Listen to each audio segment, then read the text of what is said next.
আমরা ক্যানভাতে চলে আসলাম। তারপর চলে যাব এলিমেন্টস। এখানে আমরা টাইপ করব জি। এখানে ফ্রেমস থেকে আমরা একটা জি সিলেক্ট করব। আবার এখানে টাইপ করব ও এবং ফ্রেমস থেকে একটি ও সিলেক্ট করব। এই দুটোকে মাঝখানে প্লেস করব। তারপর গ্রেন আর্ট এলিমেন্টস আমরা নেব। গ্রাফিক্স থেকে এই ইমেজটি আমরা চুজ করব। তারপর এটা জুম করব। রাইট ক্লিক করে লেয়ার থেকে সেন্ড ব্যাকওয়ার্ড, আবার লেয়ার থেকে সেন্ড ব্যাকওয়ার্ড, তারপর এটা অ্যাডজাস্ট করে দেব লেখা দুটার মাপ অনুযায়ী। তারপর এখান থেকে ডুপ্লিকেট এটি ড্র্যাগ করে জি এর ভিতরে ঢুকিয়ে দিব। তারপর ডাবল ক্লিক করব। তারপর এটা সাইজটা অ্যাডজাস্ট করব। ব্যাকগ্রাউন্ড যে ইমেজটা আছে এটার সাথে আমরা অ্যাডজাস্ট করব। একইভাবে দ্বিতীয় ইমেজটি ওর ভিতরে আমরা অ্যাডজাস্ট করব এবং ব্যাকগ্রাউন্ড ইমেজের সমান এটি প্লেস করে দিব। এইভাবে অ্যাডজাস্ট করে দেব। তারপর ব্যাকগ্রাউন্ড ইমেজটিকে সিলেক্ট করব।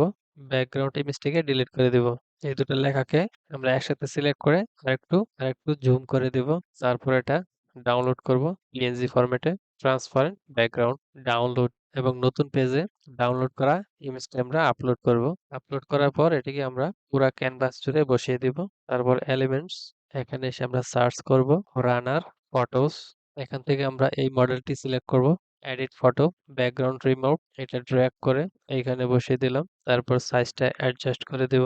Edit photo, shadow, drop, blur দিলাম 10%, angle 62, distance 30, colour black, intensity 70। তারপর এখান থেকে ডুপ্লিকেট একটাকে আমরা লেয়ার সেন্ড টু ব্যাকওয়ার্ড, দুইটা ইমেজের অ্যালাইনমেন্ট ঠিক করে দিলাম। টপ ইমেজটা এইভাবে আমরা ড্র্যাগ করে আমরা অ্যাডজাস্ট করে দিব সেকেন্ড ইমেজটার সাথে।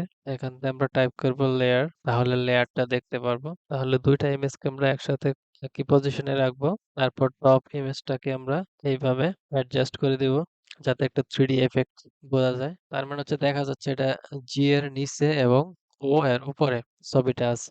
তারপর আমরা এখান থেকে ব্যাকগ্রাউন্ড কালারটা চুজ করব। ব্যাকগ্রাউন্ডে আমরা এই গ্রেডিয়েন্ট কালারটা দিয়ে দিলাম। সবগুলো একসাথে সিলেক্ট করে গ্রুপ এবং এটাই একটু জুম আউট করে সেন্টার পজিশনে বসিয়ে দিব। তারপর হচ্ছে টেক্সট থেকে অ্যাড এ হেডিং, এখানে আমরা টাইপ করব গ্রিন। এখান থেকে ফন্ট কালারটা দেব গ্রিন এবং এটিকে টেনে একটু বড় করে দিব।